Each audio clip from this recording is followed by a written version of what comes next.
Hi all, welcome back to our YouTube channel. Today we will be solving another lead code problem which belongs to SQL 50 series. Problem number is 1661, average time of process per machine.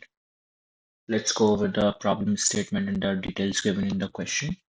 So here we have the table as activity, which has four columns: machine ID, process ID, activity type, timestamp.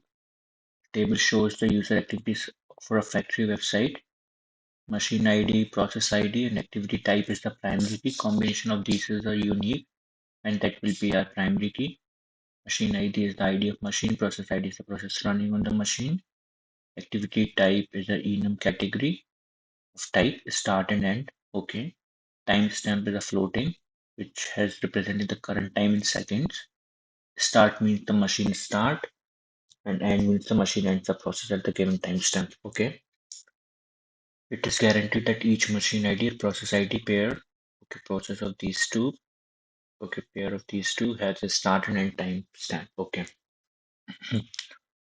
There is a factory website that has several machines, each running the same number of processes. Write a solution to find the average time each machine takes to complete a process. Okay. The time to complete a process and timestamp minus start. Okay. Average time is calculated by total time to complete every process in the machine divided by the number of processes. Okay. Process ID that were run, and the resulting table should have machine ID along with the average time. Okay. Let's quickly go over the example given in the problem. This is the activity table which has these many columns. This is machine ID, process ID, activity type, timestamp, and this is the output for machine ID. And there are three machines running, two processes. Okay, 0, 1, 2. Three machines we have. Machine zero's average time is 1.5. Okay, this minus this, and again wherever we have 0 plus, and this minus this, divide by 2 because two machines are running simultaneously. We have two processes. So okay, this is what we have. So the process like that which we'll be taking to write the query. First we'll write first let's just select what we need. Okay, so let me just write select machine ID, comma, the other thing we need is the average, right? Before that we need to calculate. So let me just write mm,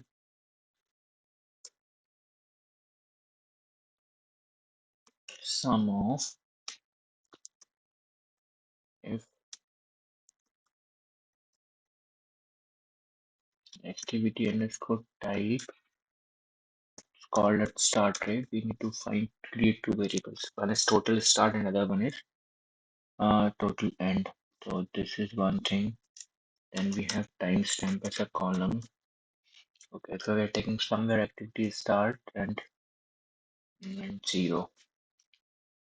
And let's call it as total start,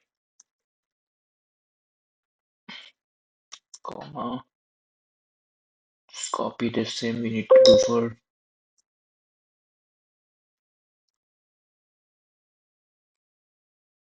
do for end, and this will be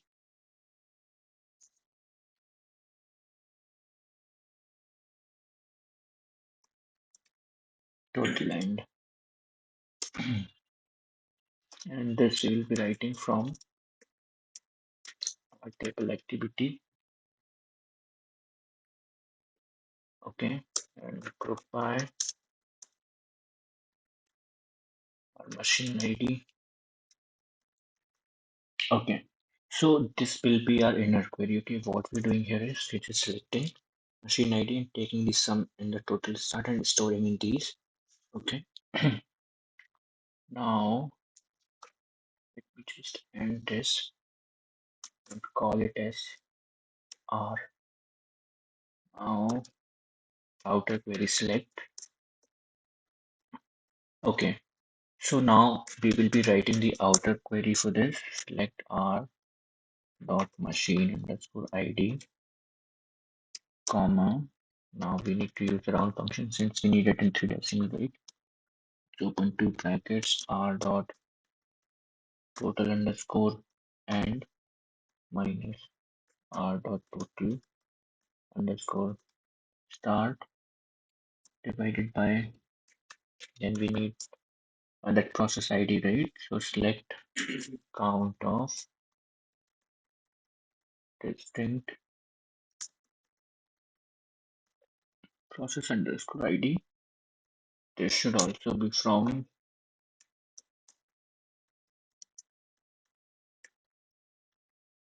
activity.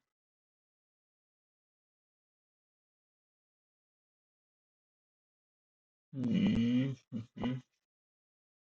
And this should be round to 3 decimal, right? And let's call it as processing underscore time.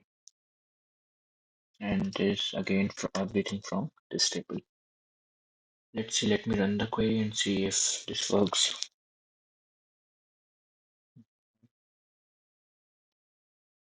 Hmm, I think select added machine ID, then round. Where are? Sorry, I missed this bracket here again. Hmm, run it now. Hmm. Yeah, so our solution is accepted.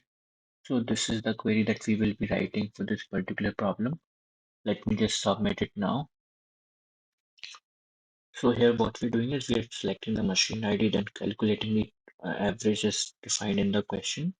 Like here first we're selecting individually, we're selecting activity type start, then we're storing it in over here and taking here for the end part, and then we're subtracting and then dividing by the process ID. So this is the query that we should be writing for this particular problem. Please let me know your thoughts in the comments. Please like, share, and subscribe. Thank you.